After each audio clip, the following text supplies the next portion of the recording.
Hello everyone, and welcome to our recap and rankings of Series 12.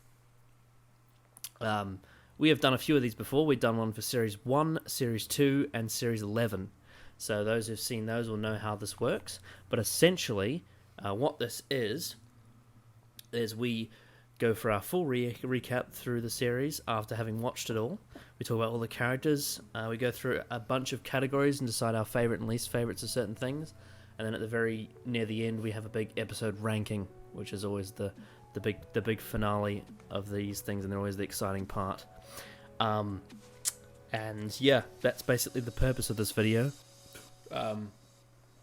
So before we get into it, patreon.com/Genesis of Androzani. If you'd like to support the channel, we have multiple tiers, such as the Air for My Lungs tier, which can get you exclusive access to all kinds of videos. Specifically at the moment, we have full-length reactions to Game of Thrones going up on there.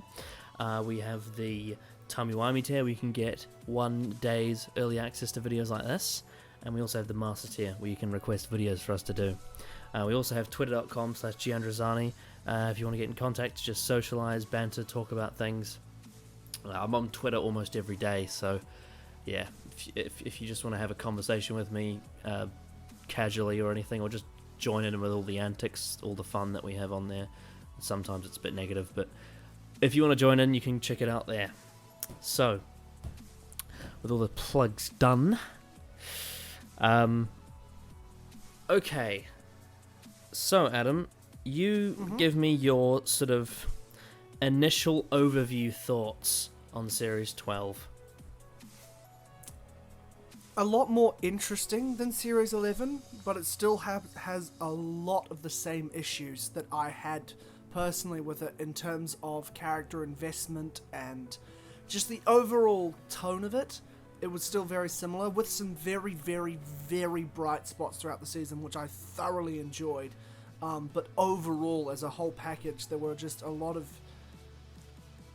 things that just didn't quite click with me. Yeah, is that you got to say?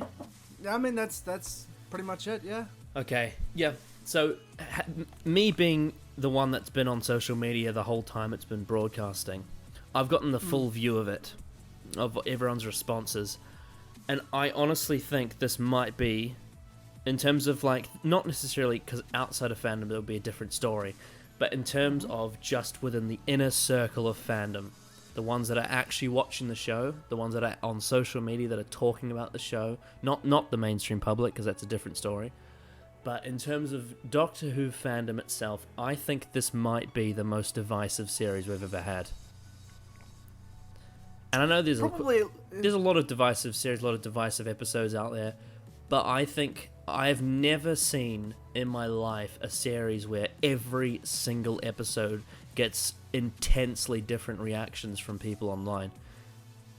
I think that's also partly emblematic of just where the landscape of the internet in the world is currently, but I do think you're right in your assessment, just based on other I do see what you mean there, yeah. Because entertainment at the moment is a very polarizing media, but I think specifically with Doctor Who, I have never seen anything get so divided. I mean, I would say Series 11 on, like, in terms of outside the bubble was more divisive, because that was a controversy over, like, there being a female doctor, and, you know, that was the rise of, like, you know, when they tried to lump it in with all this politics bullshit, you know, and you got, like, most YouTubers that were covering it were talking about, you know, its political themes and trying to relate it to things like Ghostbusters and, you know, just all that neo-feminist bullshit, and that was different. That was a different story, and that was a much more like, oh, just ignore those people because that's completely different to what the show's actually, you know, about. But that was just there's a thing that happened. Whereas with Series 12, because that was all them just sort of projecting their ideas onto what they were expecting, and then when it came out and it was, you know, not that, they tried to weave it into something that it wasn't. Oh yeah, because Series 11 was vapid and boring, and it was definitely not as controversial as people thought. In terms of Series 12, outside the environmental episodes, I feel it wasn't controversial in that way, but where it was controversial is the actual storytelling, if you know what I mean. This was one where the decisions that were made, the writing of the series was what was dividing the inner circle of fans, the ones that don't project this political view on it, the ones that are actually talking about the stories and the writing. I feel this was, from what I've seen, the most divisive I could imagine. Yeah, I suppose it's fair enough. I mean, a lot of people who I know who are fans of the show who don't really have an online presence because it's a bad decision to do, don't have an online presence.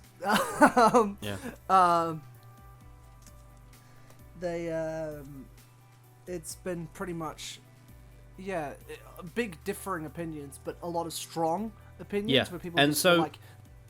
sorry, you finish off? Oh, just anecdotally, in what I personally have... Obviously, I can't speak for the wider public, but from what I have seen from people I know and people who watch the show, they've had very similar sort of reactions to, like, I was not expecting this, but a lot of them don't seem to have enjoyed the series as a whole. Much like us, they enjoyed select episodes and like, that's great, but then they don't really like, or they really like things that we didn't. And it's very, as you're right, it's very strong opinions, but on completely different ideas throughout the whole thing. Yeah, so the reason why I decided to open with that before I said my own thoughts is because I feel like even within myself I'm quite conflicted about this one.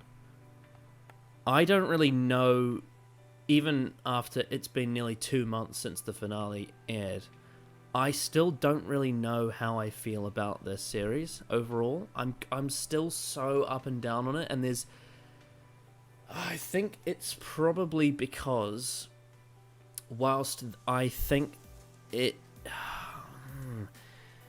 certainly for me had a lot more enjoyable elements than other series that I've seen, some other series that I've seen, there's also a lot of like questions, and I think this is a problem with Series 11. We were left thinking there wasn't really anything that happened at all. It was quite vapid. Whereas with this, it's not that it's vapid, it's just that Chris Chibnall seems to have planted a lot of seeds and hasn't really hatched them. It just feels like he's sort of, with the arc of the series, it feels like he's asked a big question and hasn't really answered it. And that was something that we got with the Moffat era as well. And in my opinion, that aspect of the Moffat era never really worked. And that is why I'm slightly worried that over time I might look back on this series a bit more harshly. Because a lot of the stuff that he asked may not get answered in a satisfying way. But having said that, there were some individual episodes I quite enjoyed. But yeah, it's a tough one, Series 12, because I'm not really sure where to put the pin down. I do know, yeah. Because there are aspects that I really like about it, but as an overall package, it's a bit of a bumpy road, isn't it?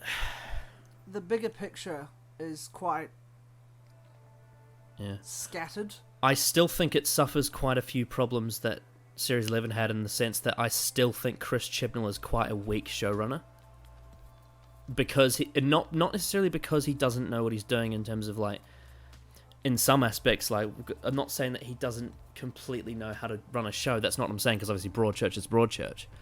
What I mean is that because he's the showrunner, that means he has to write the first and last story. And I think that's a problem. I wish that it wasn't like 100% necessary for Chris Chibnall to be the one to book in the series, because for me, a lot of my issues with the series, in terms of like its overall picture, come from the first story, Spyfall, and the last story, Ascension of the Cybermen and the Timeless Children. And then you get issues that I have with individual episodes as well, which we'll get into when we get to the rankings, but that's a bit different. But in terms of the series as a whole, I feel like where Chris Chibnall lacks is that whilst he has a big picture that he's planning for, hopefully, and there are moments where I can see strengths in the writing, as an overall package, I feel he doesn't put enough focus into his individual stories that he writes alongside of his series arc, and that's where I think he's weak. Yeah, I can kind of see where you're coming from there, because what I've found the sort of most dissatisfying is, as you said, it was kind of like a Pandora's box that opened up. Not Pandorica, I mean literal metaphorical Pandora's box, where the box was opened at the end, which unleashed all these possibilities.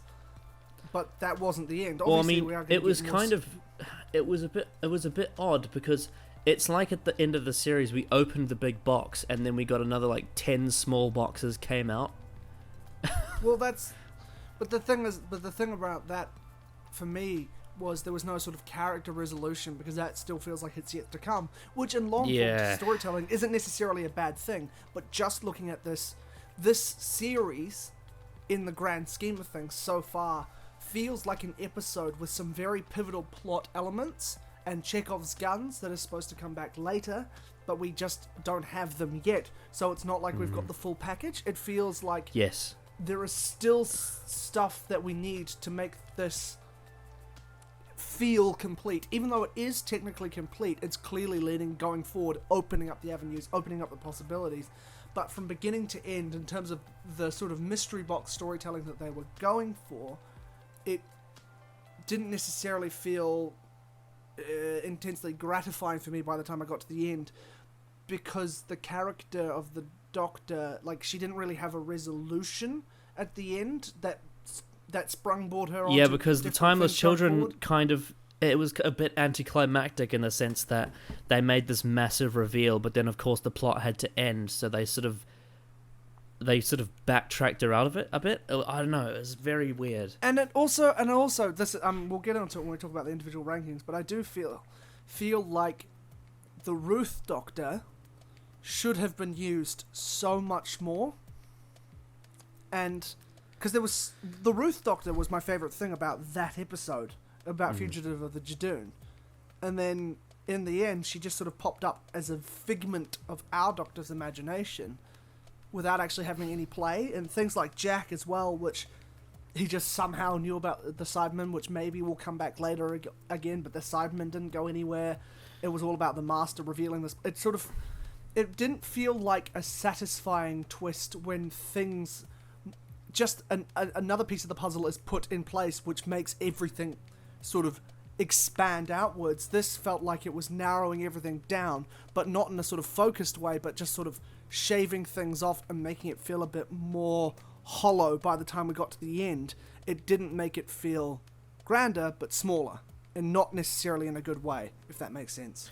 Yeah, it's odd one. And I think another odd feeling I have with Series 12 is that I feel like, it's sort of recognizing all these issues. I feel like it's my duty to sort of go in and criticize it, but then at the same time, like, there's not a lot that I really hated about Series 12 either. Like, it's not like other series where I've got these big problems with it that I like can beat up with boxing punches and stuff. Like, there's no episodes that I really hate or anything. Like, as much as people often, I've noticed some in the comments talk about, like, there's episodes in the series that they do hate. For me, there's no episode in the series that I actually hate. But I think we've been kinder than our viewers generally.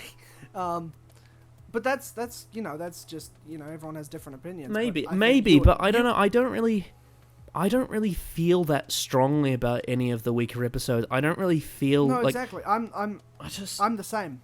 Yeah, and I don't know whether to discredit the series for that or not. I don't really know. It's kind of difficult to put it into words.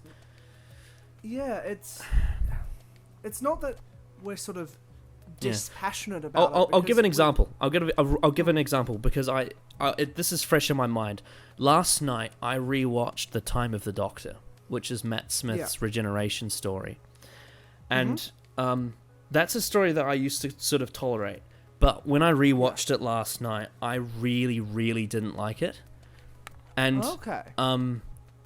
And the thing about it, the Time of the Doctor is that if we were doing a review of that episode, I'd be able to make this massive list of reasons why. I'd be able to go through all of this rage and like bitterness towards it, and I'd be able to like actually have a proper rant and a criticism of it, and like go into it really deep into the story and ask lots of questions. Then if there was someone that liked the story, I'd be able to have a good debate with them and discuss certain topics, why they liked it, why I didn't, right? There'd be like this massive, and because Time of the Doctor pisses me off, it's a big punch to the face. And I think with Chris Chibnall's week episodes, I don't have that. I don't have that with the episodes that disappoint me in the Chibnall era. I just sort of feel a bit let down, but I don't really have that bitter anger towards it. I just sort of feel like they're just not very good. You know what I mean? They're just a bit weak. Mm-hmm. And I don't really know what path to take, whether I should be discrediting something for, pissing me off, or I should discredit for something for not making me feel much. I don't know what to do about that. It's a bit puzzling. Well, I guess, it's hard to say, because it's kind of apples and oranges, really, even though technically it's the same show. Yeah. It comes down to personal preferences in writing and character, and I think maybe particularly with the Moffat era, is he wrote some of our favorite episodes of the show, like, ever. He's written absolutely god tier stuff. Absolutely. And then when he was a showrunner, there was the stories he wrote in the Russell T Davies era are some of my favorite TV episodes I've ever seen. Exactly, and he's I think it's because we knew he was capable of doing just perfect Doctor Who television. Yeah. And then from that, we were a bit more let down, because we know that for what we wanted out of the show, he could absolutely do it, but it just wasn't what we wanted to see. And that's why I think we are more passionate about the Moffat era, is because the man himself, the writer, has done so much that we loved before, so we have higher stakes in what he's doing, if that makes sense. Yeah, that's one good point you can make about that, I think. Yeah. And I think with Chibnall is, I don't think, a lot of people really like to rag on having Chibnall. said that, though, I do think there is a bar with Chibnall for some people, because I know for a fact that, I haven't seen it yet, but I was having a conversation with some people the other day about Torchwood, and I know some people that, like, I haven't seen it yet, but I know there are people out there that think that Adrift and Fragments are like masterpieces. And then you get the people that loved Broadchurch, and it's a bit... I do think there is also, with Chibnall, there are examples where people do have the same thing. Maybe not to the same extent, because I think the Stephen Moffat stories from the Davies era are a bit more of a personal attachment to culture and all of us, But I do think there are examples where people have praised Chibnall's work. So... Absolutely. Like, I think... I can't remember what it's called, but the Silurian two-parter from Series 5, yeah, generally, from what I could tell, was quite widely praised when it first came out. People were like, great, this feels like a return to sort of classic Who with a new Who coat over it, I don't really remember at the time, because I wasn't really on the internet. I don't know. That's one of those stories that I genuinely can't remember what I thought the first time I watched it. I don't remember at all. And all I remember is how I feel about it now. And that's fair enough. But I've just, in terms of prior works, and obviously it all comes down to personal histories with said XYZ writer, with XYZ story, with XYZ character. It completely varies depending on the circumstance, and I feel part of the reason why we aren't so worked up about certain Chibnall episodes that were disappointing to us is because we have less stakes in him as a writer personally. I also think there's another factor as well. Mm-hmm. Because one of the things that I really don't like about some of the Moffat stories is that Lord Slar uses this word sometimes, and he actually has used it to describe the time of the Doctor, but it also applies to some other Moffat stories too. It's a phrase called vacuous grandiloquence, and basically the reason why that phrase is used is because there's a lot of Moffat stories that aren't particularly full of substance. They're not, like, they don't really have anything to them. But the way they're presented and the way that Moffat writes them, he kind of treats them as if they are this high art, if you know what I mean. Like, there are Moffat episodes where it feels like Moffat is presenting this as if it's the be-all and end-all. And aside from maybe the Timeless Children, I'm not 100% sure about that. The thing with Chibnall is that I don't feel that Chibnall is presenting his stuff as if it's the be-all and end-all. I just think that Chibnall's weaker episodes, it's not like he thinks they're great. He just presents them in a way nonchalantly. I don't know how to describe it really, but Chibnall doesn't set up this big, this is going to be the best episode of all time. He just says, I'm looking forward to you all seeing my next episode. You know, he doesn't really hype you up at all. And I don't know, it's so weird. I don't know what to say. I don't know if that's better or worse. It's just, it's confusing. Yeah, it seems much more, not necessarily lower key, because in terms of scale, some of the episodes are just as big. But yeah, the only one I would say you might be able to fit into that category, that was the Timeless Children, and that's because it was marketed as everything changing. So maybe that one. But even then, that comes down to the marketing, and the episode itself is much smaller than I feel like it could be.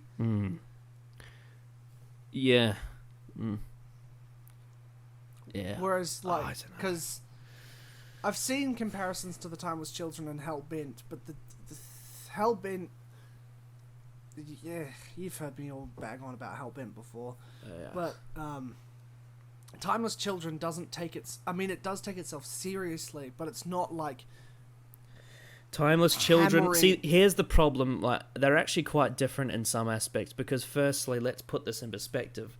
Hellbent acts as if Clara is the most important thing that's ever happened, whereas the Timeless, and she isn't. Like, she isn't. She's just some random girl, right? And that's why we have a problem with it. Whereas the Timeless Children is the reverse of that. It takes the most important thing about the show, that being the Doctor's history, and acts as if it isn't important.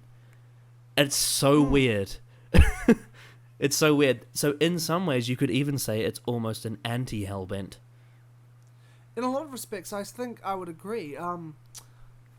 I think part of the reason why that didn't sort of disrupt me so much also is because I respected it for trying to push the show in a different direction, to try and have a statement, but it still felt quite small, despite that. Yeah. So I feel like there's I keep using the word incongruity, and it kind of comes into play here as well, where it's just it feels like there's an element missing in terms of, for me to really sink my teeth into it and latch onto the stories being told to me by this current era of the show. There's something missing that I can't quite put my finger on, and each episode it feels like a slightly different thing. For me to really be sucked into it, like, even at like the poorer episodes of the Moffat era, usually when they started, I was in, because there was this kind of almost like a fantasy element. Whereas, well, like, it's a lot of it has like quite a superficial hook to it, whereas this doesn't.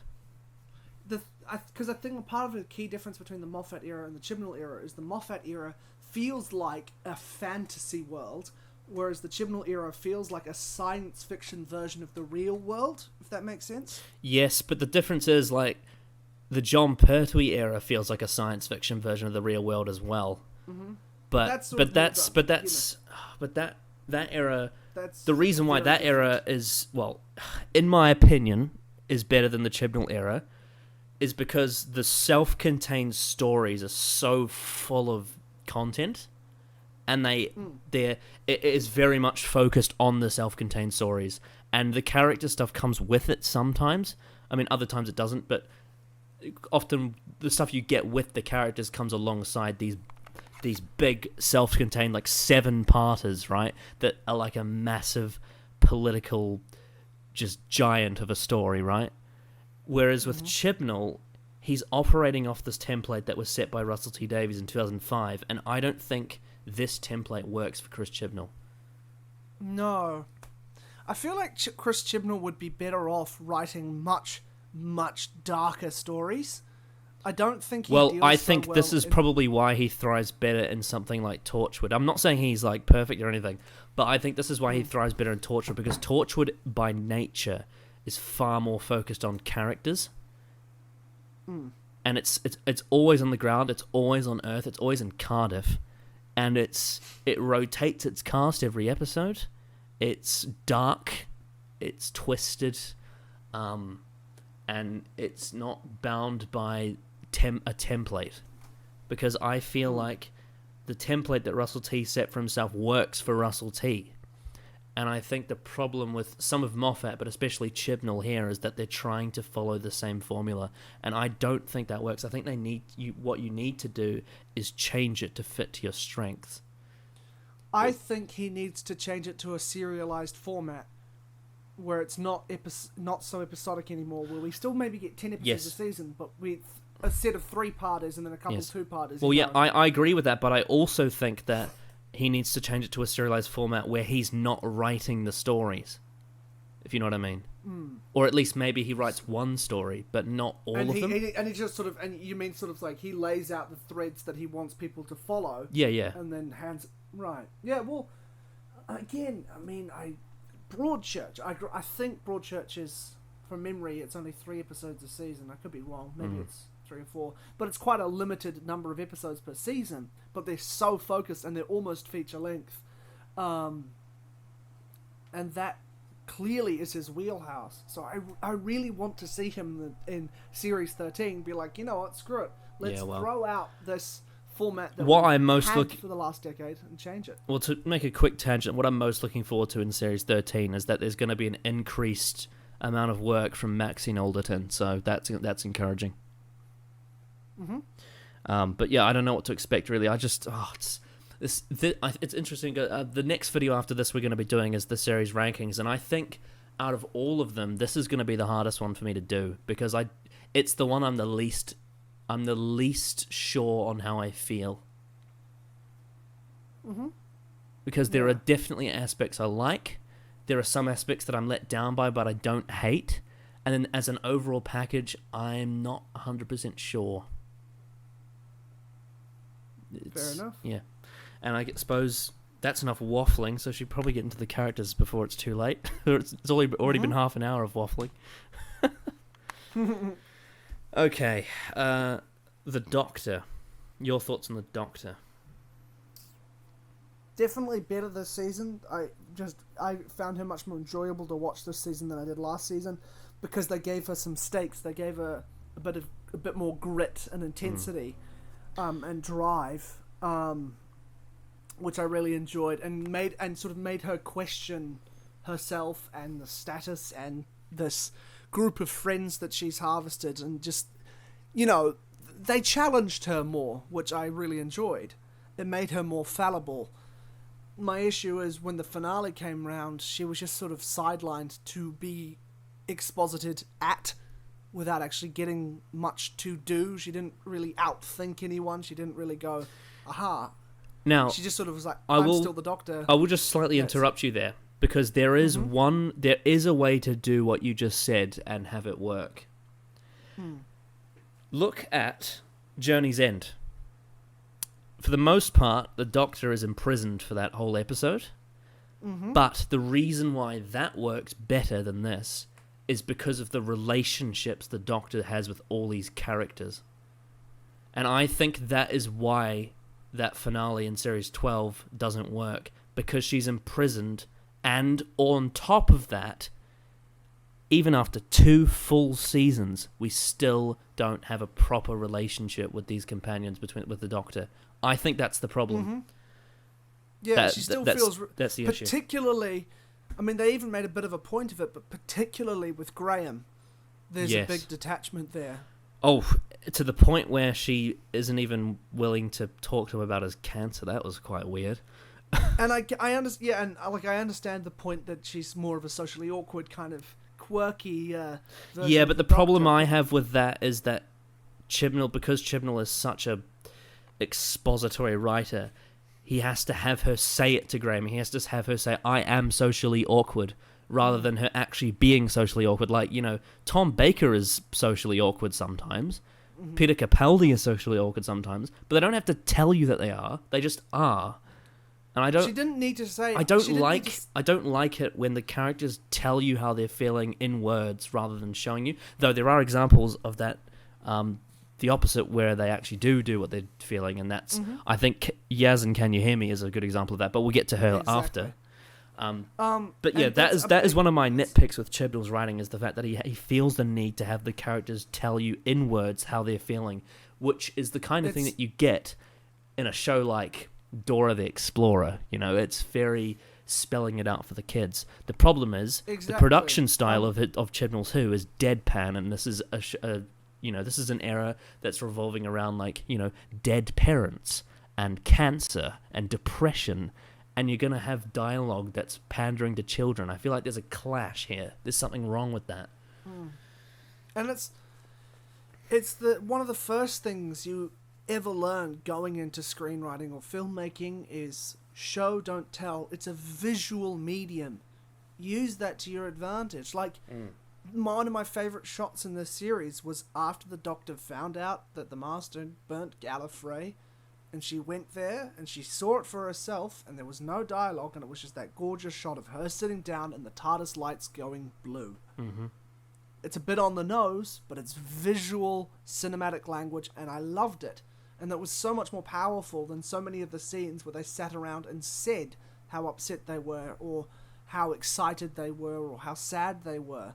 And that's why I think I really enjoyed Can You Hear Me as well, because there was so much of that, which obviously... it was said to a certain degree, but there was also a lot that was unsaid, and that was the more powerful, more profound stuff I found. Yeah, so there are moments where Chibnall has found ways to break that formula, and I'm glad about that. But there are still some examples of it, and I just wish that he didn't feel the need to constantly spell everything out. Yeah.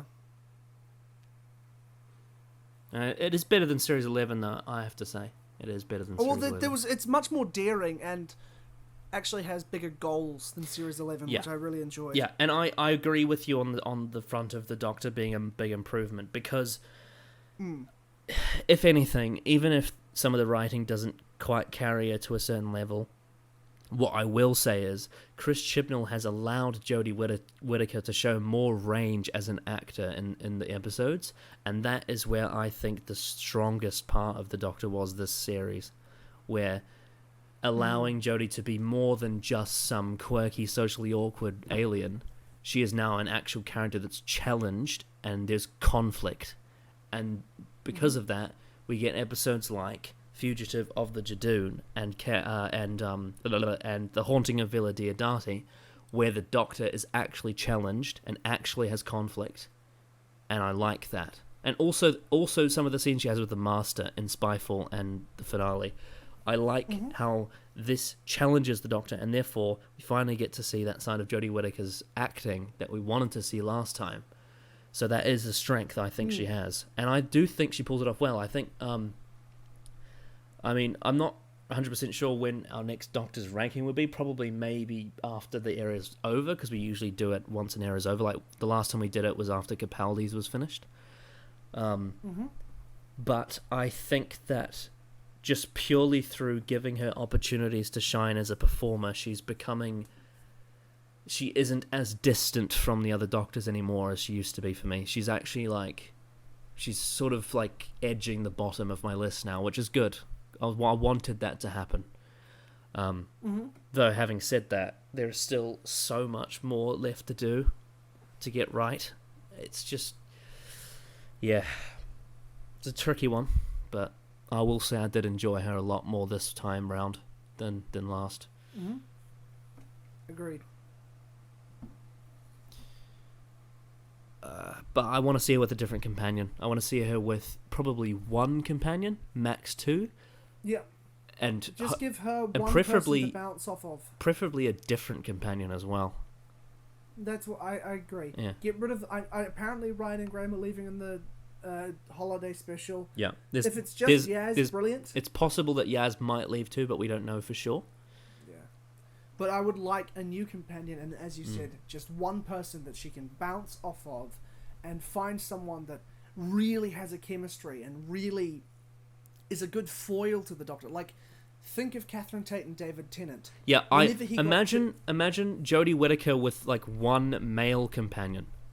I mean, and obviously because it's New Who, people are going to go fall down the trap of, they're going to turn it into a romance. You don't have to turn it into a romance. You realize that you can just have a male companion and it be not like that.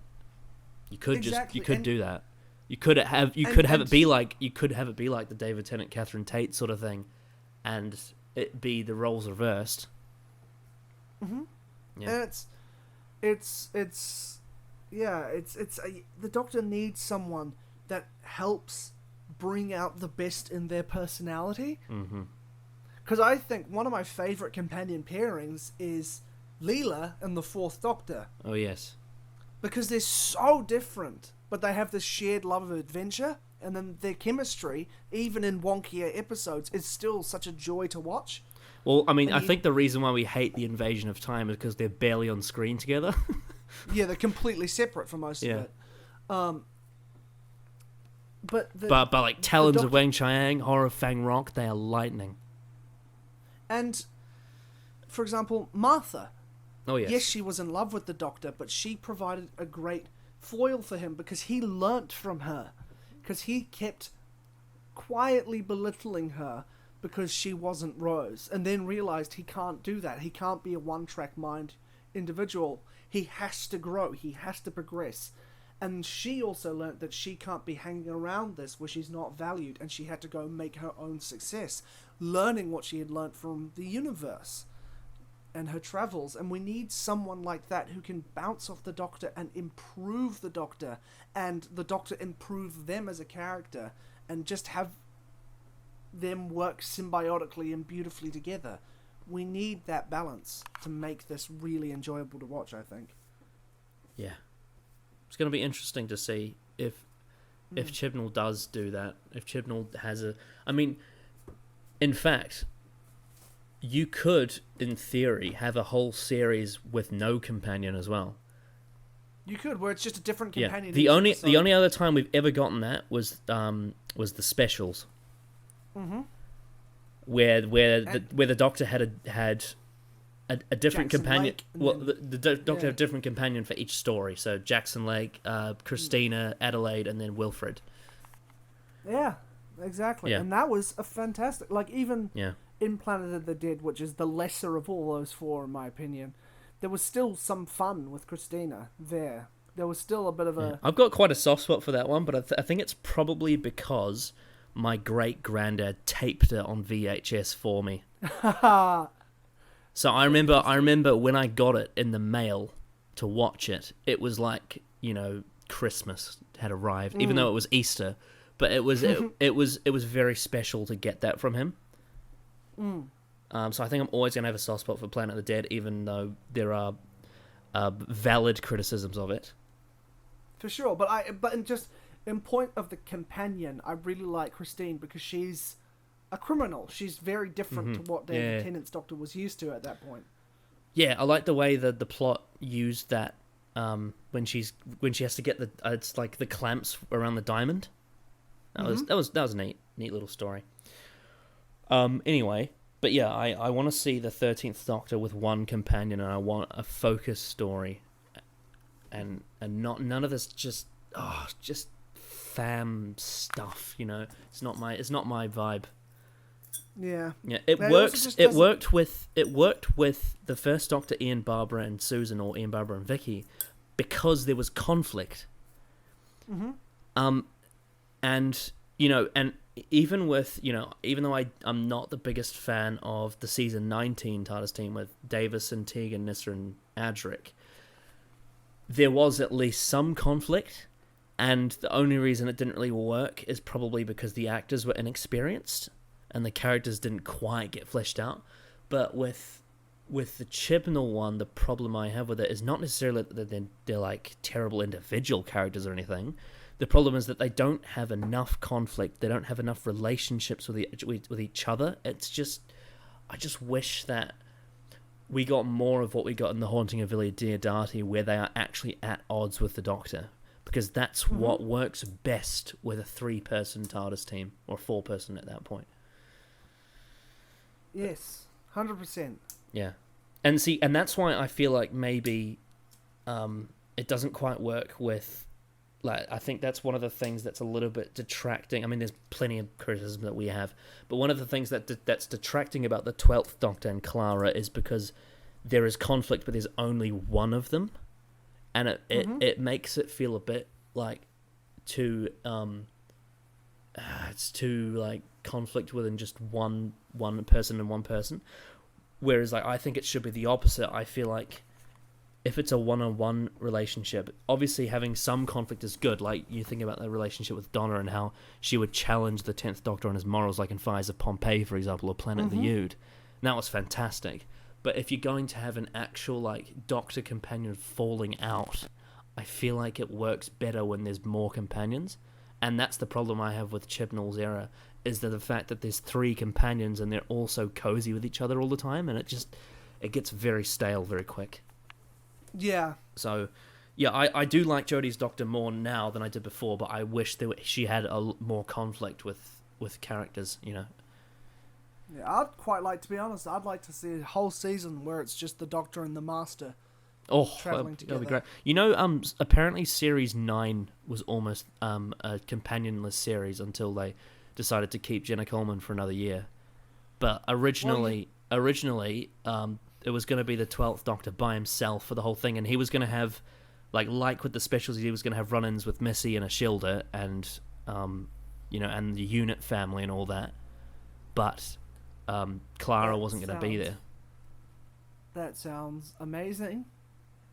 And you think about particularly the one companion-less episode of that season, happens to be one of the best episodes of the entire Though, to be fair, show's a lot of that reason why that's good is because he lost that particular companion. True. Though I suppose you could just use a different person.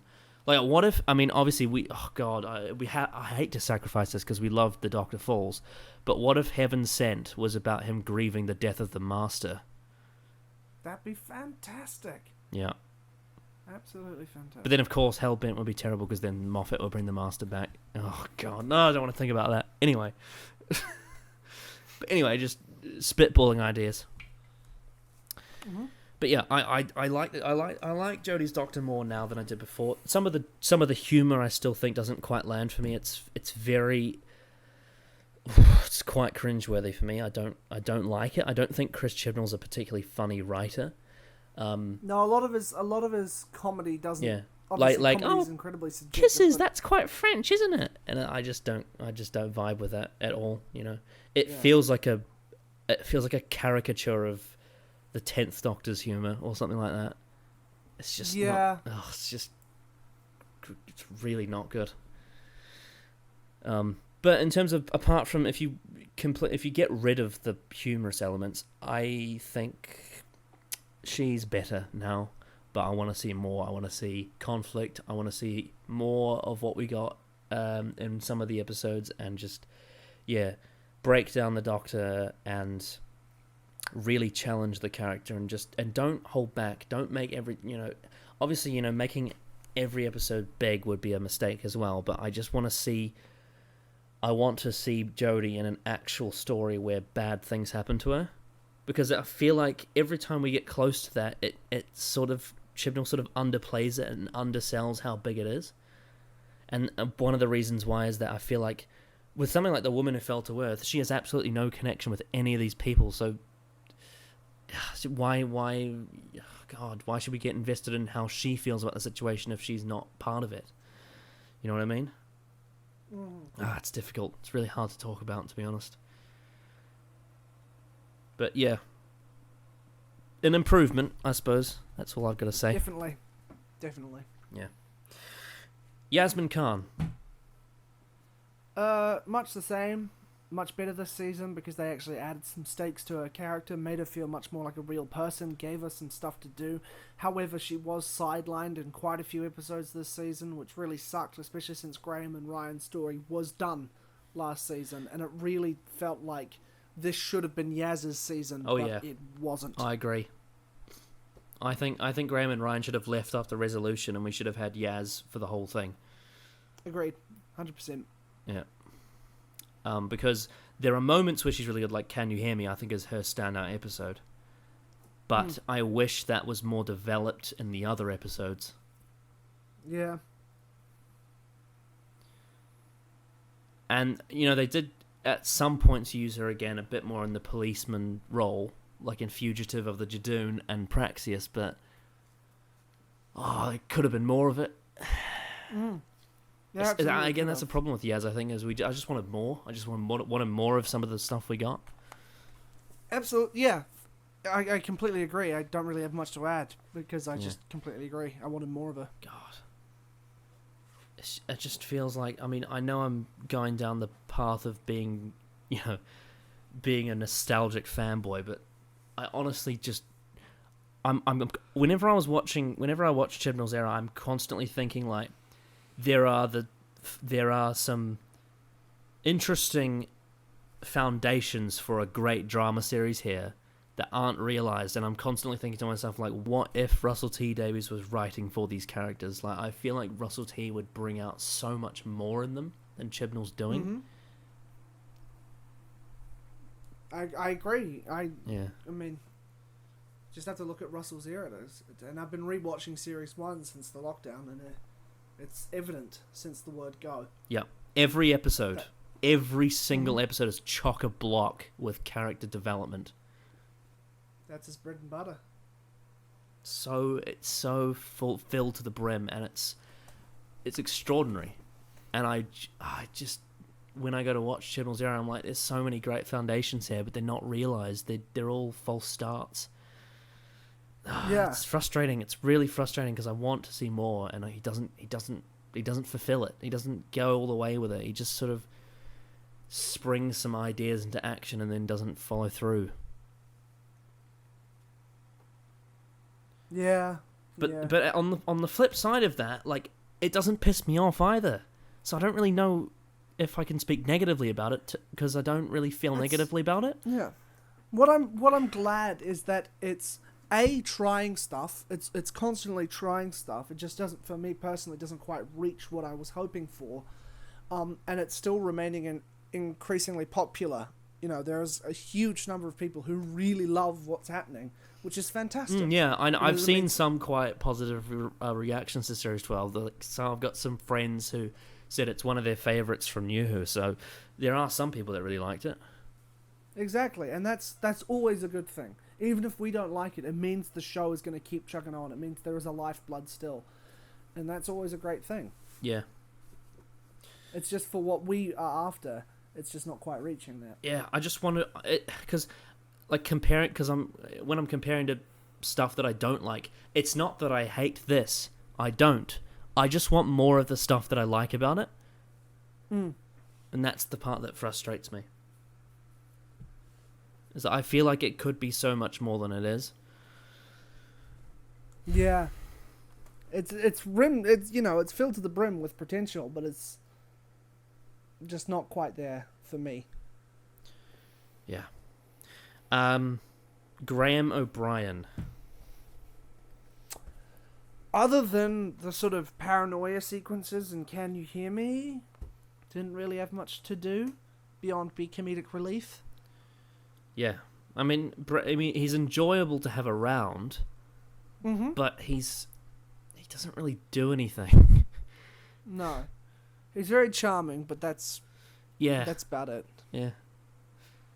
Yeah, just, again, like, it's not bad. It's not a bad story. It's just unnecessary. That's the problem. I feel like Graham and Ryan are just unnecessary in this series. They totally are. Their story was finished in Resolution of the Daleks. Yeah. Yeah, I don't know. It's puzzling to think about, really. But yeah, I just thought Graham was enjoyable enough, but I just wish that if they were going to keep him around for this series, that they would actually give him something to do, but they don't. Yeah, it was just there, really, this season. He didn't have much to do. It's odd. It's very strange. Ryan St. Clair. Now, I'm going to start with this. I definitely think he was the weakest one this series, because I thought, like, all he got this whole series was literally just an arc about his dyspraxia, and it had him not being able to shoot a hoop, and then in The Haunting he teases that he's starting to play piano well, and then in the finale he shoots a hoop and blows up some Cybermen, and apart from that he's just there to be poked fun at, and he means nothing. Yeah, I completely agree. As someone with dyspraxia, I don't identify with him. I don't find a kindred spirit with him. Yeah. I mean, I made a tweet the other day. I find I find the arc of the Doctor getting a ball-bearing cupcake and fear her more satisfying than the hoop shooting Timeless Children. Or even the Alonzo bit in Voyage of the Damned. Damned. I know, right? Because the glee in the Doctor's face, and it's a joke, it's a running joke, and then they actually pay it off, which you weren't expecting a payoff. But the thing is, the difference it wasn't a joke that needed a... But the reason why that works is because, like, the cupcake thing in Fear Her and the Alonzo thing in Voyage of the Damned are small details that don't mean that much to the overall story, whereas with the dyspraxia thing, Chibnall is treating it as if it's Ryan's arc. Like, it's his actual arc. And it's just not enough. It's just so below par, you know? Yeah. It just doesn't give him any really meaty drama it's like, to sink his teeth into. Come on, Chibnall, you can do better than that. I've seen him do better than this. I don't know if it's the right way to put it, but that whole Ryan arc just feels so phoned in. Yeah, I mean, I hate to say it, because... yeah, you're right. You're right. I hate to say it, but it does feel like that. It doesn't feel like it's been thought out beyond just a couple of lines in the script at the beginning of the season and a couple lines at the end of the season. And that was it. Yeah. Yeah, so much baggage. I mean, you said it in this... I think you may have said it in the Spyfall Part 1 review, but the biggest problem with this series is that there's too many companions. Oh, by far. Yeah. That's clearly sort of what dwarfs all the other issues structurally, is the fact that there's just too many cooks in the kitchen. Oh, yeah. I don't care that there's 20 million pre-Hartnell Doctors. What I care about is that the TARDIS is crowding the stories. Yeah, no, I completely agree with that. Yeah. But, yeah, I don't really have much to say beyond that about the characters. Nor do I. Alright, so shall we get on to the categories then? Yeah, let's go for gold. Alright, so in each of these categories we're going to choose our favourite, or perhaps least favourite if necessary, for each of these. And whilst we have our own choices, you lot watching can vote in polls that'll be in the description, as we do for all the other series recaps, for what your favourite and least favourites are. So the first category we are going to go for is the Standout Villain. And the villains of Series 12 are the Kasavan, Daniel Barton, the Dregs, the Skithra, the Jadoon, Gat, Praxius, Suki Cheng, Zelen, the Lone Cyberman, the Cyber Warriors, and the Master. Okay. So, it's a toss-up for me for two characters. The Lone Cyberman or the Master, but purely I think I'm going to eke towards the Master, because throughout his appearances he's more consistent, whereas the Lone Cyberman is brilliant in one episode and then just kind of pushed to the wayside in the following two. I agree. But also on top of that, second. I'm going to add, not just because we're talking about like the story and the characters, but I think just the pure bias I have towards Sacha Darwin as an actor, I think that's what pushes it over the limit as well. He's got such a presence. Yeah.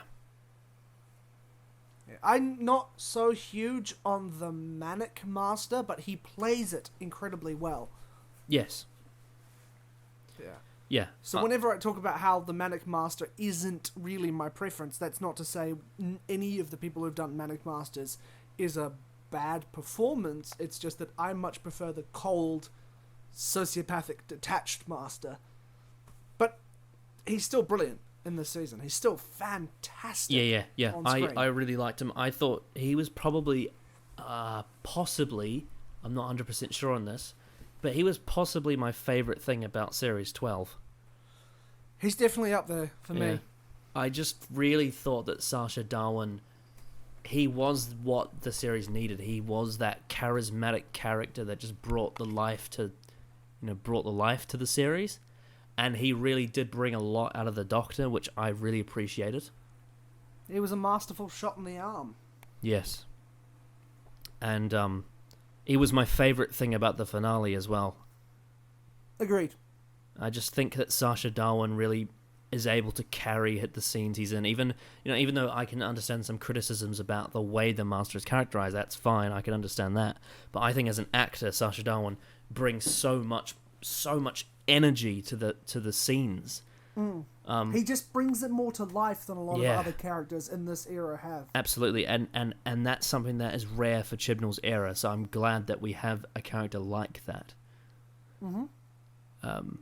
Yeah, just really cool. I think that I'm going to pick the Master, and it wouldn't surprise me if he's the one that gets the votes, honestly. Yeah, I put my vote towards the Master as well. Yeah, also his costume is amazing. It's fantastic. Yeah. It's like an evil version of the Series 7B Matt Smith costume. Yes. Well, he kind of reminds me of like the Matt Smith Master, if that makes sense. When I first saw him, I said that some of his mannerisms reminded me of Smith. Yeah, somewhat. Shall we move on to the next one? Let's do it. All right, we have the standout side character. This will be interesting, because Chibnall's side characters, I mean, in the Series 11 review, we said that Chibnall has quite poor side characters. But we'll read through them. We have C, who was the... Benny! Sorry, not yet. We have C, who was the character that Stephen Fry played. We had... what a waste. Yeah, we had Ada Lovelace. We had Charles Babbage. We had Noor Inayat Khan. We had Bella from Orphan 55. We had Kane. We had Vilma and Benny. Benny! We had Nevi and Silas. We had -3. We had Nikola Tesla. Thomas Edison. Dorothy Skerritt. Captain Jack Harkness. Lee Clayton.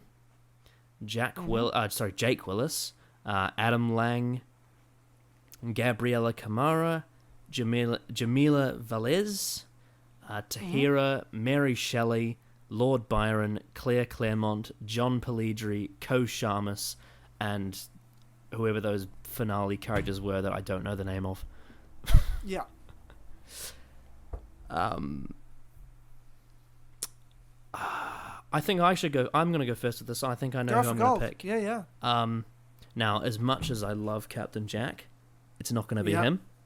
No. Because he got a very brief appearance. So, I'm sorry, my dear favourite companion, but you're not getting the pick this time. I'm going to go for Nikola Tesla. Very wise. Yeah. It was a good shout. Yeah, I really thought that Nikola Tesla, not only the way he was written, but the portrayal from the actor was so amazing, and I really feel like the story that he was in did so much credit to, educating people.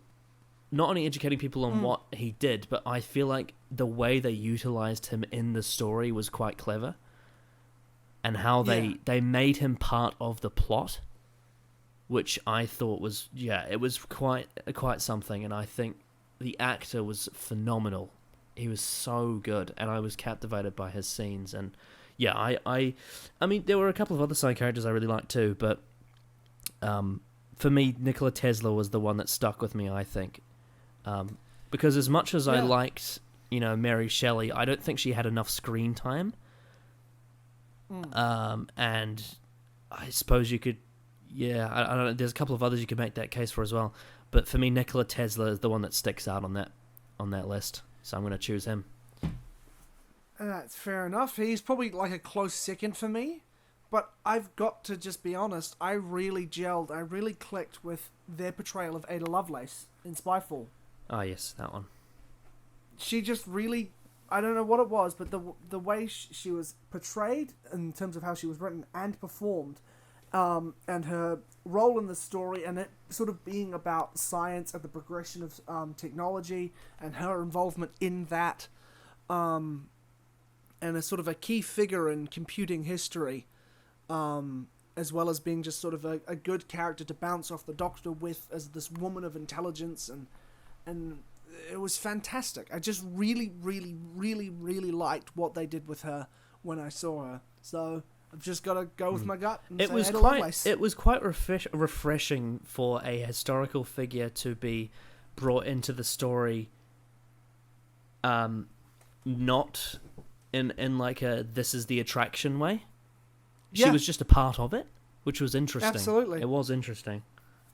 Absolutely. I don't know.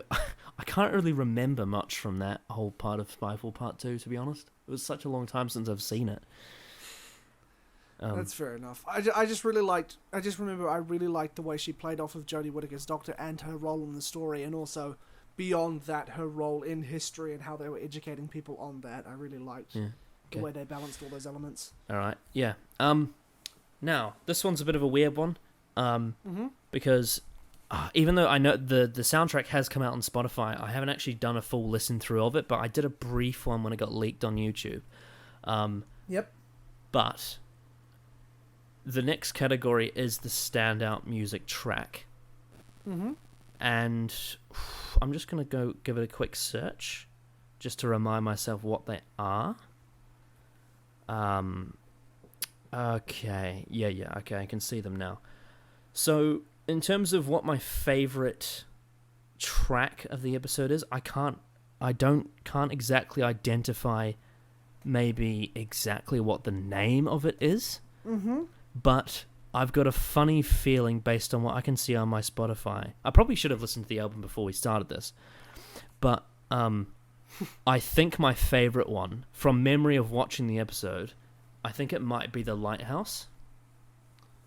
Oh, yes. I just remember at the end of The Fugitive of the Jadoon and the scene in the lighthouse, I remember loving that piece of music. And I can't remember if that's the exact one I mean, but I think it's The Lighthouse. The other two that stick in my mind, though, are The Spy Master and Ascension of the Cybermen.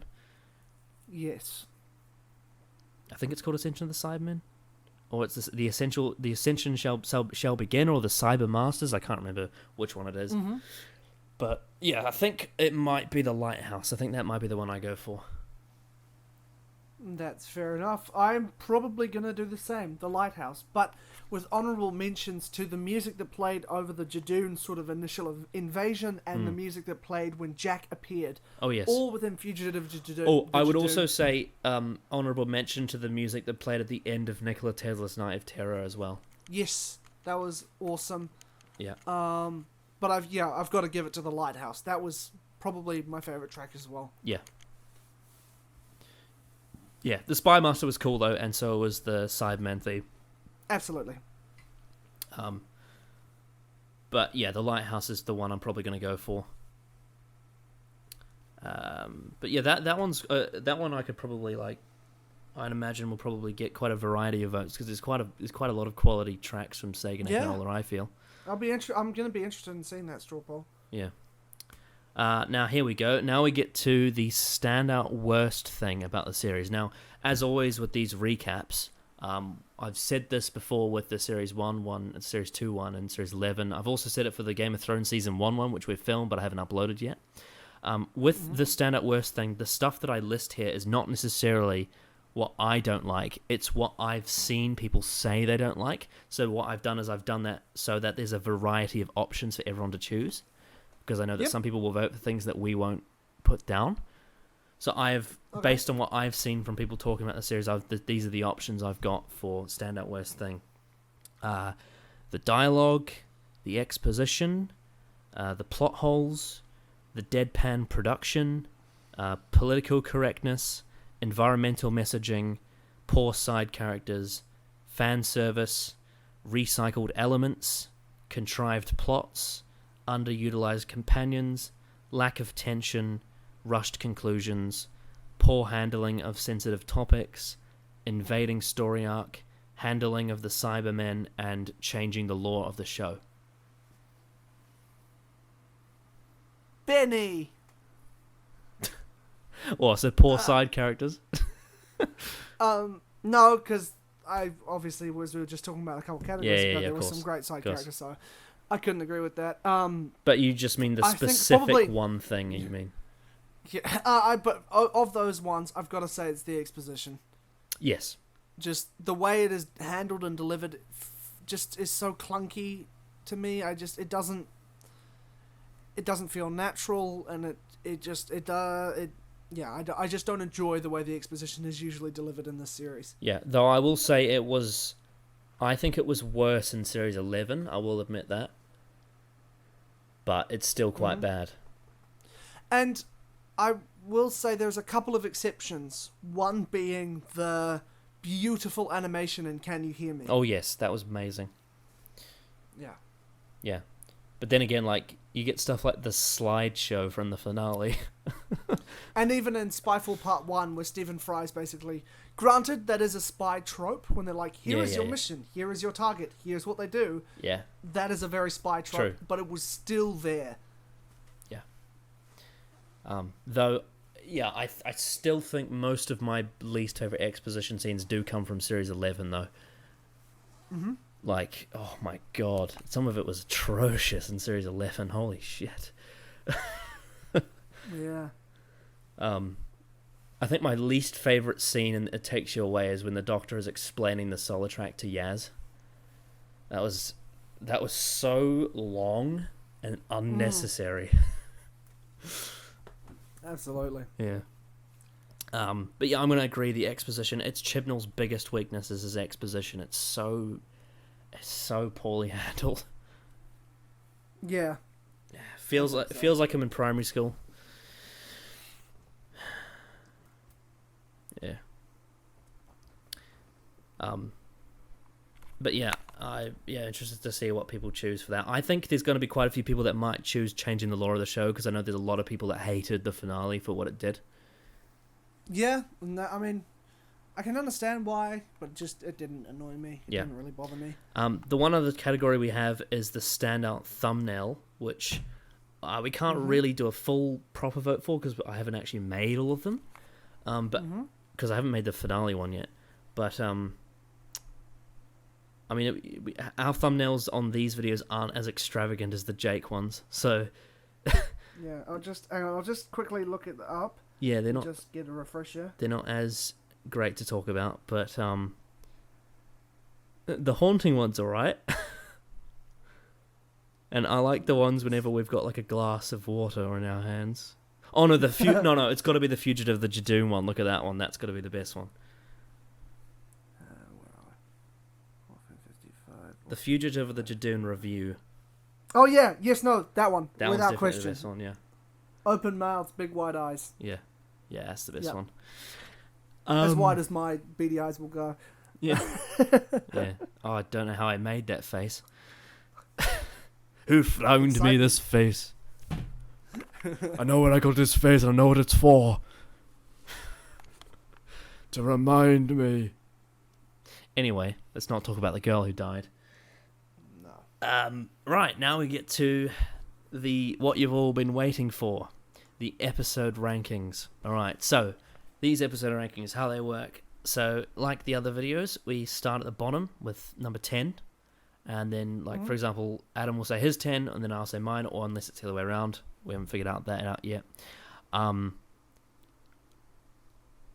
basically what happens is that one person reads their 10, then the next person reads their 10, and then they go back, and then 9, 9, 8, 8. And if we snap on any of them at the same spot, then we talk about it together. And I think this should be interesting, because I think rankings are a great way to start arguments. As it has done with Jake before. Yes. That was...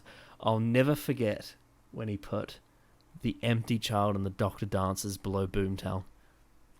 Ridiculous. I mean, I That is love ridiculous. Boomtown, but come on. I do too. It's ridiculous. Empty Child is a historic piece of television. it's the only that's why- it's like the only Doctor Who story in the history of the entire show that everyone loves. But that's why we have Jake on, because he's an outsider looking in, and he's a Yeah. completely fresh perspective. Yeah. Yeah, and remember how hesitant he was when he got to the Cybermen two-parter? He's like, no, I know, this is controversial. Oh god, what's it going to be for Series 3? Is he going to put Human Nature Family of Bloodlow? Surely not. Oof. Oof. Might have to murder him.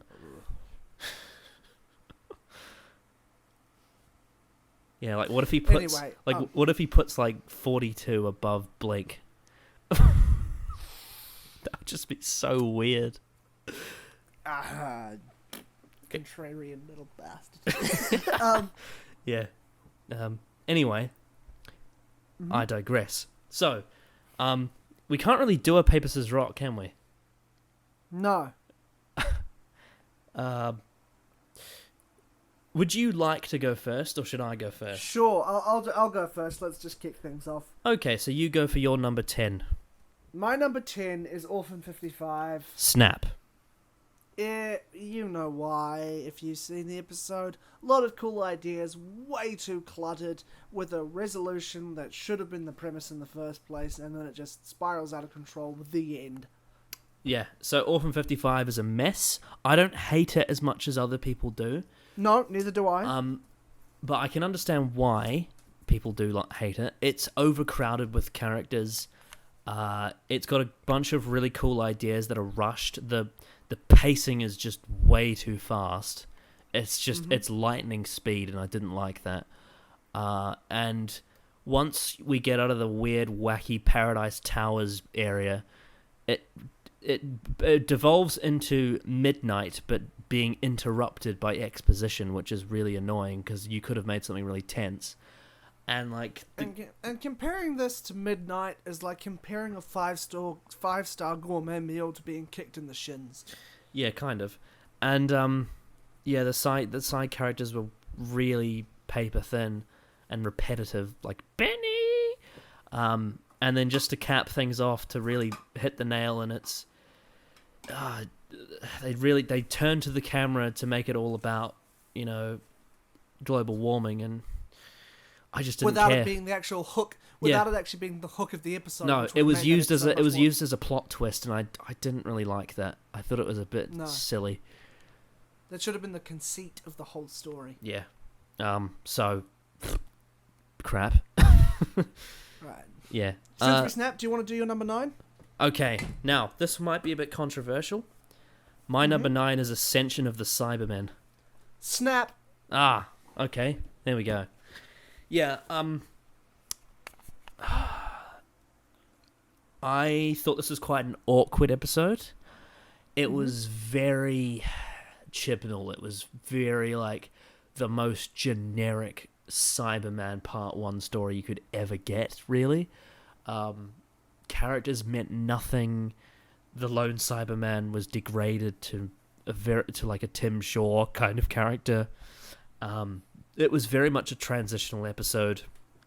A lot of it focused around using exposition to excite people by talking about how to control a spaceship, which is just something that I don't care about. And it was whatever. I don't really like it. I just thought it was a bit boring. I completely agree. Yeah. I have nothing to add. I completely agree. Yeah. All right, you go for your number 8. My number 8 is The Timeless Children. Ooh, the finale. The finale. Now, not because of the lore tampering. That was quite interesting, I found. I didn't necessarily like what it was, but it was certainly interesting. I just didn't like the way the episode delivered the information, where it was just the Master giving an exposition dump. If it weren't for Sacha Dhawan's very charismatic and energetic performance as the Master delivering this information, it would probably be lower on the list. But there we are. It's just an episode that just, for something so big, felt very hollow for me. And that's fair enough. Mm-hmm. My number 8 is Praxeus. Fair enough. Now, this, for me, was kind of like a more cleaner version of Orphan 55, where the pacing was a lot more structured, and it didn't devolve into a mess. The message around plastics was a lot more concentrated in the story. And I thought that, I think the biggest credit I can give to this episode is it's got some creepy factors, and also it has the funniest script. I thought some of the jokes did land quite funny, like the dead bird line, that was good. But apart from that, I thought this was, aside from those small elements I liked, this very much to me felt like Series 11. It was very much a generic sci-fi episode, and I had no attachment to the characters in it, no attachment to the story. I felt completely indifferent on almost all of it. So I don't have anything to say. It was the definition of middle of the road for me. Yeah. Yeah. That's completely fair enough. Yeah. What's your number 7? My number 7? Praxeus, for exactly the same reasons. It's a much more polished version of Orphan 55. Had some jokes that really worked. There was some gorgeous cinematography as well as some weird stuff. But overall felt a bit lackluster by the end. Right. My number 7 is The Timeless Children. Ah. And I was thinking about possibly putting it below Praxeus, but the reason why I've chosen to put it slightly above it is purely for a superficial reason, and it's because I loved the direction and the music. I loved it. Enough. It was delicious. Whereas with Praxeus, I didn't really like the score. I thought Sega Nakanola had an off day. The direction was fine, but I thought it was a little bit unstylish and a bit bland. Whereas with The Timeless Children, Gallifrey looked gorgeous. Some of the flashback scenes were so visually impressive, like the space shots. And Sega Akinola's score was just to die for. So that's the main reason why I've put it above Praxeus. But apart from that, it was quite a letdown. I don't hate it like other people do, but I thought it was a vapid finale that didn't really live up to its potential. Fair enough. Yeah. So what's your number 6? Spyfall Part 1. Okay. It's alright, got some fun moments, but overall it did feel like a Series 11 episode.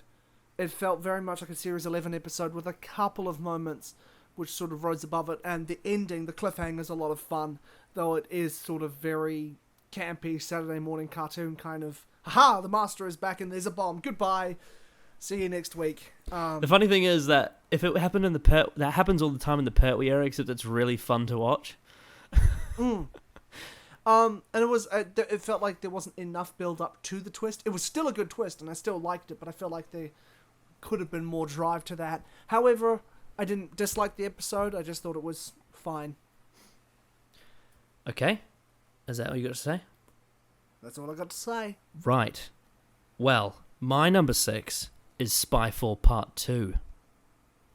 Aha. I have very mixed feelings on this, because I think the strengths of this episode are actually quite good. And the main one being the Master. I really like the Master. And some of the elements of them going through time is quite cool. And the bit at the end with Gallifrey I really liked. So I think the highlights of Spyfall Part 2 are really good.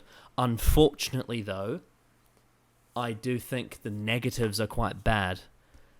And I think the biggest problem with this is the storyline in the 21st century with the companions and Daniel Barton and the Kasavan. I thought that part of the plot was extremely weak. And I thought the conclusion to the plot in the 21st century was very disappointing. It felt like the Power of Three, where it just suddenly ended out of nowhere. And we never got a really satisfying conclusion on that whole storyline in the 21st century, and that was a big letdown for me. So I have very mixed feelings on Spyfall Part 2, but where it was strong, I did quite like it. Yeah, fair enough. Yeah. Does that mean it's your number 6? Number 5. Number 5? Yeah. 5. Yeah, you're number 5. Spyfall Part 2. Oh, there you go. Very much the same reasons you did, but the positives far outweigh the negatives for me. I really, really, really like the good stuff in this one. Yeah, I think you were much more drawn to the Ada Lovelace and Noor Inayat Khan side of it than I was. Absolutely. Yeah. Absolutely. Which made up for the sort of lackluster modern day stuff, which definitely had the ending that Stephen Moffat was parodying in Curse of the Fatal Death. Where the couch of reasonable comfort. That whole thing. That being said, I really did enjoy the positives, and I really liked the direction. The Master was really entertaining in it, and as you said, the Gallifrey stuff at the end was fantastic. Yeah. My number 5 is Spyfall Part 1. Mm-hmm. Like you said, it's very much like a Series 11 episode, but with a little bit more juice in it. Mm-hmm. I don't like the Doctor in it. I think she's quite annoying, and I think the companions are a bit redundant, though I do think there was some small little moments that I quite liked, especially with that Yaz being an investigator and also her being trapped in that prison. Mm-hmm. On a superficial level, there were some nice visual elements, like there was the chase scene and there was the plane bit. It was a bit of an actiony episode of sorts, like with the prison cell and some of the mystery and the Kasavan with the piling over the bodies. There was some interesting action, little bits and pieces, but overall, I think its negatives definitely come down to things like the dialogue and the exposition and the comedy. It was really weak on that front for me. But having said that, looking back in retrospect, while I didn't particularly care for it at the time, looking back on it, the Master mystery and reveal was pretty well handled, I will say. It was nice and subtle, and I liked how really subtly just smooth through the plot and building up to the moment. And now that I've gotten a full view of Sacha Dhawan's Master after having seen Part 2 and the finale, I'm a bit more favourable towards the reveal. Mm-hmm. But that being said, my criticisms of this episode still stand. I just think it's all the in-between stuff with the characters and the dialogue and the comedy it just rubs me the wrong way. I just don't enjoy it. Especially with Ryan, with like when he's that whole scene where he's like pretending to be Hugh Jackman. I was just like, God, Chibnall, you can do better than that. It's just pain. And they wasted Stephen Fry. How dare they? I know. What? Yeah. What? Yeah. What? Yeah. Ridiculous. Yeah. But not the worst thing ever. What's your number 4? No. Nikola Tesla's Night of Terror. Snap. Aha! Really entertaining, great fun, pseudo-historical, really great supporting cast, brilliant direction, really fun monster. Music was great, as you mentioned, that bit, where the climbing and the bass sort of kicks in. Fantastic. Really, really, really, really enjoyable episode. Yeah, this is the point in the ranking where I actually start to really like the episodes. I thought this was really cool. I liked how this threw a bunch of elements together, but none of them really didn't work. None of them failed for me. With Nikola Tesla being the focal point, I really liked him. Having Thomas Edison as a bit of an antagonist, he was a little bit caricatured, but I really liked him as the antagonist to Nikola Tesla of sorts. Then, of course, the Skithra as well. Yeah, it's a bit of a rehash of the Rachnos, but I thought the way that the Skithra was blended into the story worked quite well, and overall, I thought the production on this was beautiful, and the music was great, and Jodie's performance was quite strong, and the costumes and all that really worked for me. It was a solid historical that focused on a character that I really enjoyed. So, yeah, not like I wouldn't say it's like a classic or anything, but I thought it was a nice, solid episode and much better than some of the others that we've gotten in the Chibnall era. Same. I completely agree. Yes. Does that mean do you want to do your number 3? Okay. Because we snapped. Yes. Now, my number 3 is Fugitive of the Jadoon. Aha. Now, it was very exciting. It was a very, very exciting episode to watch. I was captivated from the moment it started to the moment it ended. However, what I did say in the review is I couldn't give this a rating out of 10 when we did it, because essentially its entire function is a question mark. Yeah. And the reason why I've had to knock it down a couple of pegs from when I originally had it is because of the finale. And I don't think that, and like I said, I don't hate the finale, but because the finale sort of leads into a little bit of an anti-climax, it doesn't damage this one, but it's sort of, I don't know, it's hard to describe, but I feel like a lot of the questions that it sets up doesn't really get answered in a satisfying way later on. So it does knock it down a little bit, but whilst Captain Jack's return was a bit shoehorned and the dialogue was a bit strange, how he just sort of was teasing the series arc, which was a bit forced, seeing him return was an absolute delight and something that I loved. And if you see my reaction, you'll know that I exploded when he came on screen. Just the whole plot was so bizarre, but I loved it. It was so weird how there was this just like this strange woman who was going around like giving out tour guides, which is what the Doctor does with the TARDIS. And you've got like some guy she's with who is like her companion that knows who she really is, and like you've got this completely stupid caricature of a guy in some shop who fancies her, and it was so bizarre. It was so weird, but for some reason I really liked it. Like, I remember the side characters in this episode. It gave me flashbacks to Love and Monsters. It just reminded me of how just sometimes these really expendable, useless characters can be made to like just completely just be a part of a plot. And I don't know why it works with this, because if it was any other TV show, I'd probably hate it. But for some reason, it just worked. It was so bizarre because it's the Chibnall era, but it just had some weird magic around it, and I don't know why I liked it so much, but I just did. And the Jadoon was great, and I just loved how they were seeking out some prisoner, and just like the whole reveal. You got Gat coming in from Gallifrey, and it's like this whole like the Time Lord stuff is seeping in after the time lock has been unlocked after Day of the Doctor, and you've just got something from completely like a past life that we've no idea what's going on.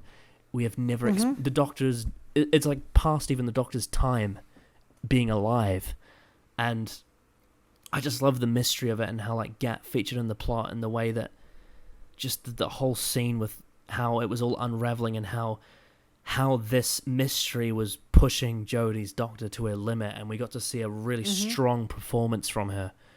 And I really liked the whole reveal of, the Ruth Doctor, and like, whilst it's a bit iffy, like the continuity and all that, and there's some weird plot holes like the TARDIS being a police box, the characterization of the Ruth Doctor I really enjoyed, and I loved how her version of the Doctor was so different to Jodie's and how they clashed. And it was just it was so different.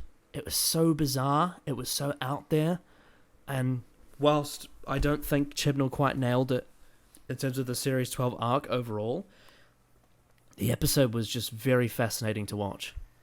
And I really enjoyed it. So I'm going to have it at number 3. Yeah, that's completely fair. That's a great analysis. Yeah. Your number 3. My number 3 is Can You Hear Me? Now, I love this episode, as we sort of made clear in our review.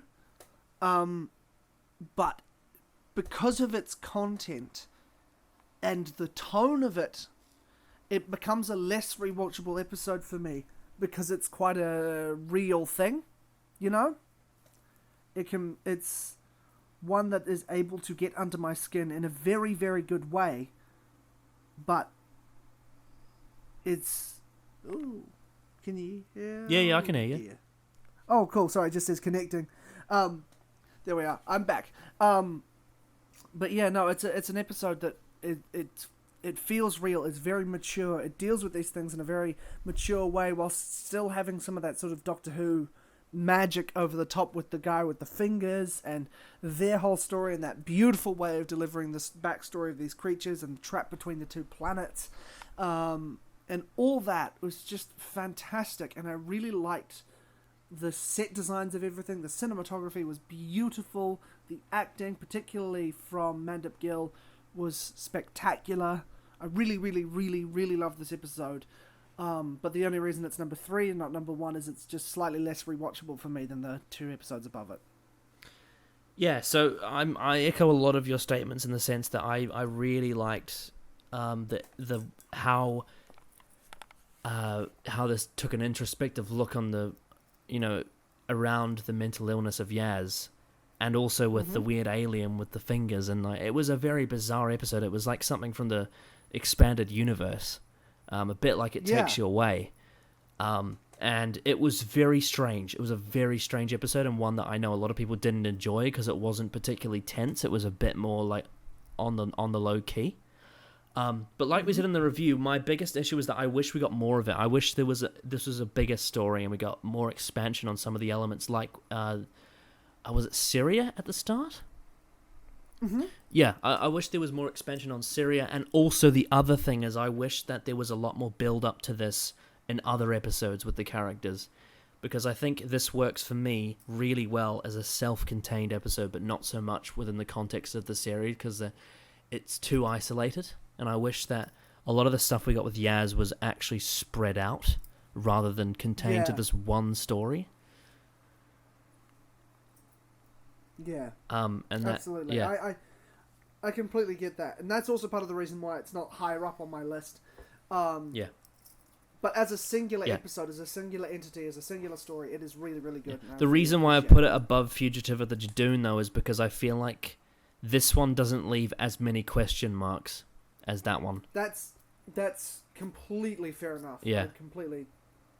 Because this one... I'm not going to hold that against because you, I think there's a bit of a difference where Can You Hear Me's benefit would have come with something building up to it, being the end goal, and something else coming before it to lead up to it, whereas A Fugitive of the Jadoon is the opposite, where it's the beginning of something that doesn't end in a way that I want, if that makes sense. And I think a satisfying conclusion is a lot harder to get right than a satisfying beginning. So I think that's probably why I slightly prefer Can You Hear Me, because it's a nice ending without a beginning rather than a nice beginning without an ending, if that makes sense. Fair enough. Yeah. Absolutely. Yeah. But they are pretty close for me. What's your number 2? Fugitive of the Jadoon. Of course. Now, yes, this opens up a large number of questions going forward that have yet to be answered, and the finale didn't really help this episode. In a lot of ways, it almost hindered it. However, the character work, the comedy work, the cinematography, the music that we were talking about before, all of these elements came together in this beautiful boiling pot of an episode which just felt like Doctor Who again to me. You know what I mean? Mm-hmm. It just felt cozy, and it still does despite the unanswered questions. And a lot of that comes down to Ruth as a character, as a tour guide, before she is revealed to be who she is a likable character in an interesting sort of cozy little world with endearing characters, and the whole swerve that we think it's a husband that's the one that the Jadoon are after, but it's actually not. It's her. And then the fact that it's revealed that it's the Doctor in a previous life, and that whole mystery box being opened up in a beautiful reveal. Mm-hmm. And she was such a presence, and she was such a great character. She only had about 10 minutes of screen time as the Doctor, but to be perfectly blunt, I enjoyed that version of the Doctor's 10 minutes more than I have enjoyed Jodie's entire run so far, purely because there was this... She reminded me of John Pertwee, as I said when we did our initial review, in her sort of more, authoritative manner, the way she dealt with things, and... Yeah. Probably had a bit more close to season 7 Pertwee, though, because she was quite a violent character, rather than... Yes. Yeah. She didn't have much charm, if that makes sense. She wasn't as benevolent, but she certainly was imposing.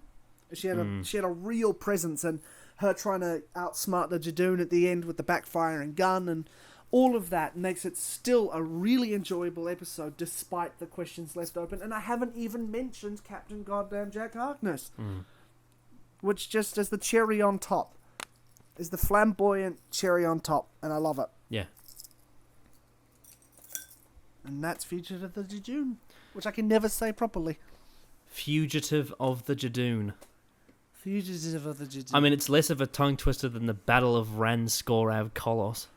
The Battle of Ranskorav Kolos, I have no problem saying. Oh, it's just okay. the Fugitive of the Jejune. What about the Saranga Conundrum? Saranga Conundrum? Fine. Saranga Conundrum, Saranga Conundrum, Saranga Conundrum. Okay. That's fine. All right. It's just Fugitive of the Jadoon. Fugitive of the Jadoon. Bloody hell. I have problems saying Richard Griffiths. Richard Griffiths. Richard Griffiths. The F into the TH is difficult. Yeah. Griffiths. I also had not an art teacher, a tech teacher called Mr. Dan Bsy Scott. So it was DANBSY. Dan Bsy Scott. Damsy. But when you say it easily, it sounds like you're saying it with an M, but it's not. It's an NB. Dansby. But it's not Dansby, it's Dan Bsy, because the S comes after the B. Dan Bsy. Dan. Anyway, with that rubbish out of the way, our number one is the same. Yep. And it has been the same for I believe, every recap we've done so far. I think so. Because we had Dalek for Series 1, we had The Girl in the Fireplace for Series 2, we had Rosa for Series 11, though we would both change that to It Takes You Away now, so it would still be the same. And then with this one, we have 3, 2, 1, The Haunting of Villa Diodati. Villa Diodati. Oh, you struggled with that one too. I did struggle with that one. I wasn't prepared for you to count me in. Yeah. I was completely... But I know, yes, that one. The Haunting of Villa Diodati. The Haunting of Villa Diodati, yes. Correct, yes. Do you want to go first, or should I go first?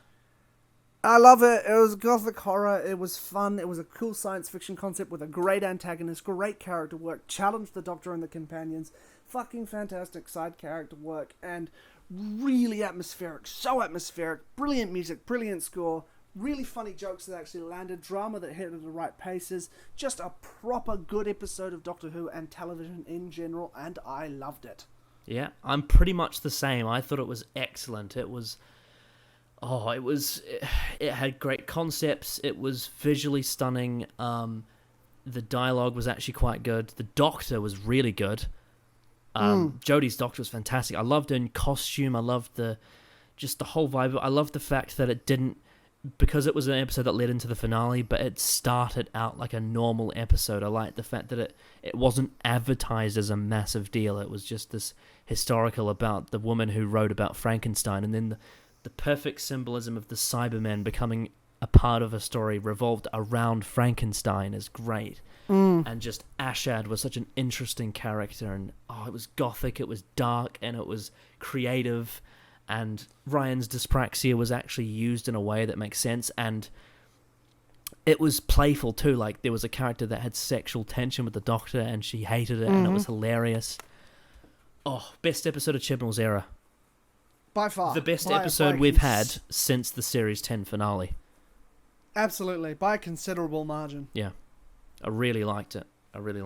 Same. It's just a shame that the final 2 episodes let it down, that's all. Oh, hang on, sorry, you cut out. Say again? Oh, it's just a shame that the final 2 episodes let it down. Yes. Which is why I think, what if Maxine Alderton was the showrunner instead of Chibnall? And the finale was all like this one. God, yes, more of her, please. She's fantastic. Yeah. Also, fun fact that I learned when we were reviewing one of the Game of Thrones episodes the other day. One of the writers for A Golden Crown was Jane Espenson, and she was going to do an episode for season 2, but she couldn't because she did Torchwood Miracle Day. Oh my god. That's really strange. Wow. That timeline in my head doesn't compute. It makes complete sense, but Miracle Day feels so much further back than Game of Thrones does, even though it wasn't. Miracle Day came after season 1 of Game of Thrones. That's so weird, isn't it? Yeah. It came in between Series 6A and Series 6B. And was the most un-Doctor Who feeling thing ever. Well, I haven't seen it, so I can't comment. I've heard very divisive things about Miracle Day. Oh god, yes. I watched it every episode as it broadcast in New Zealand. I was hooked on that show, but I have a lot of things to say. Right. Well, I haven't seen it, so I can't comment. But Yep. yeah, I've heard mixed things. I've heard some people love it and some people hate it. Yeah. Yeah. I Though can't say though either I've of them in though a I will certain say way. though I've never heard anyone say they think it's better than Children of Earth. So at least there's that. I will currently sit with no comment to leave you in mystery. Okay. All right then. But yes, the story arc of Series 12, the Timeless Child, I suppose you could say. What did you think of that? Yeah. I mean, it was interesting, but just quite in the way it was handled. It just didn't feel particularly special or innovative or anything. It didn't excite me particularly beyond Fugitive of the Jadoon, and that was purely in the execution. I was think okay. for me, the Timeless Child and the Lone Cyberman clashed, and that was a problem. I wish that they worked together more smoothly rather than competing for the focus of the story. You know? I'm again in complete agreement. Yeah. Yeah, it's bizarre. Chibnall has these pieces that he could have done so much with, but because he didn't find a way to make it all work as a cohesive unit. Yeah. Yeah, I don't know what to say beyond that, though. I just thought I thought he put so much focus around something that didn't really impact the self-contained stories that he wrote, if that makes sense. Yeah, 100%. And they should have. Yeah, they absolutely should have. It just sort of felt like a bit underutilized for all the huge potential that was there. Yeah, it's very difficult to talk about. I don't really know what to say because we've already sort of said it all, haven't we? 100%, yeah. Yeah. Okay, give your conclusion and rating out of 10 for Series 12. Real mixed bag of a season, but far more ambitious than the last one, far more entertaining than the last one. Still have a lot of issues have held over into the series, but they're less prominent than they were. Some really lackluster episodes. As I said, and you said at the beginning, I don't feel nearly as passionately against these episodes as I do in some of the episodes in the Moffat era, for example. And the episodes I do like, I really, really thoroughly enjoyed.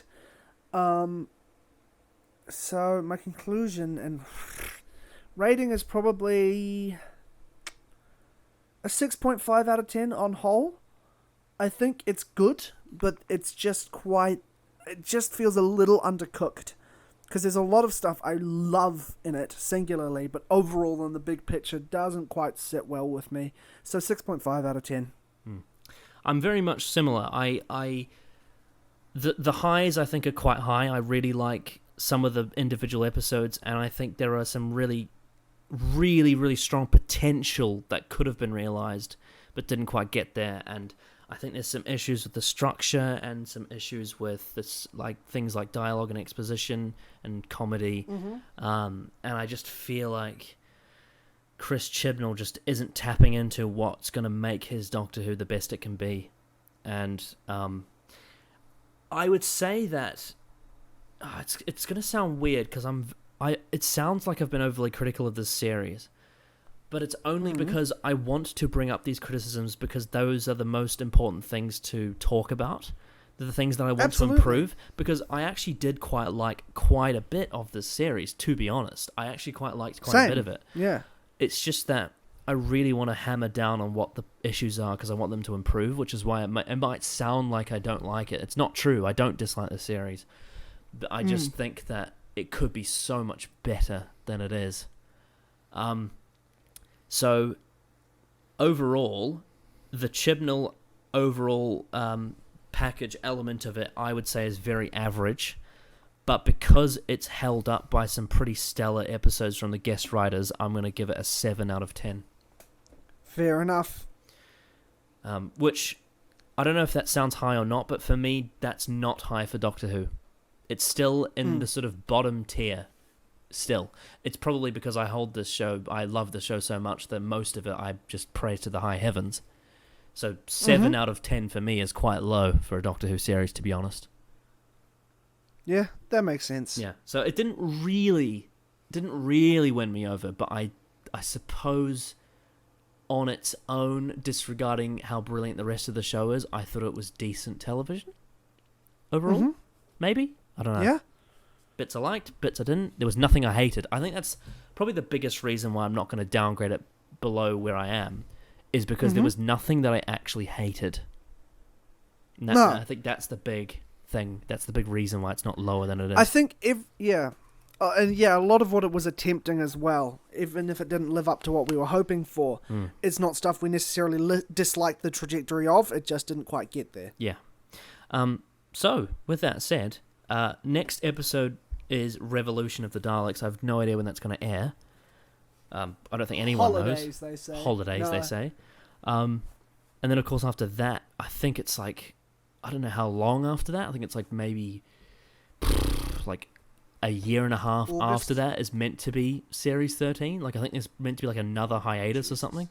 I don't know for sure. Like, there was already going to be like an 18-month gap, but I think the coronavirus may have extended that even further.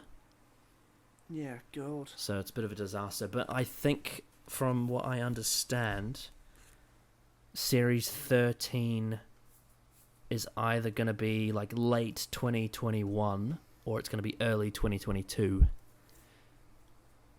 Yeah. So sounds about right. Yeah. Woo! But, yeah. And in terms of what comes next, well, now that we've done this video, the next video we're going to be filming is our ranking of Series 1 to 12, which is updated because the last time we did it was only 1 to 11. So it'll be very interesting because, obviously I'm not going to spoil anything yet, but what I can say is, for me, quite a bit's changed since last time. So I suggest you tune in to see my updated opinions on quite a lot of Doctor Who. Ooh. Yes. Anyway, anything else we want to say before we wrap up this video? Stay safe, stay healthy, stay happy. See you on the next one. Cool. Well, we'll see you all for the Series 1 to 12 rankings.